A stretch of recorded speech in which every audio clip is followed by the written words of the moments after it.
As the little girl was about to step onto the ship, she caught sight of something terrifying. The forest nearby was trembling for no apparent reason. Before anyone could react, a colossal triangular creature, towering hundreds of meters high, began to emerge from the trees. A sharp, shrill screech cut through the air, and the horrifying sight sent everyone into a frenzy. People scrambled toward the ship in panic, but to their shock, the captain, upon seeing the monster, ordered the soldiers to prevent anyone else from boarding. He urgently started the engine, desperate to escape. Just then, even more monstrous figures appeared beyond the mountains. Their gaze locked onto the remaining crowd. In a stroke of luck, Nick and two children managed to board just in time. But just as they thought they were safe, the captain noticed something even worse. The once calm waters began to stir violently, forming a massive whirlpool. In an instant, a towering wave surged from the center.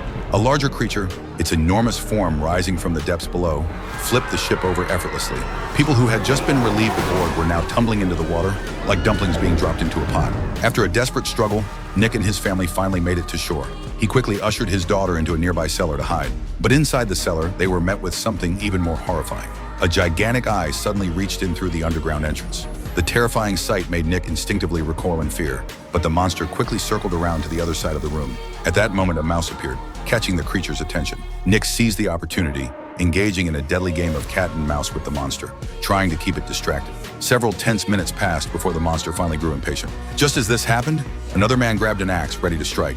Nick motioned for him to stay still, glaring at the monstrous creature. The man hesitated, then realized the danger and quietly tried to join Nick. But in his nervousness, he accidentally made a noise. Instantly, the creature turned its attention toward the sound, its gaze honing in on them. In a split second, Nick grabbed a mirror from the corner, using it as a shield. As the monster moved closer, it only saw its own reflection in the mirror.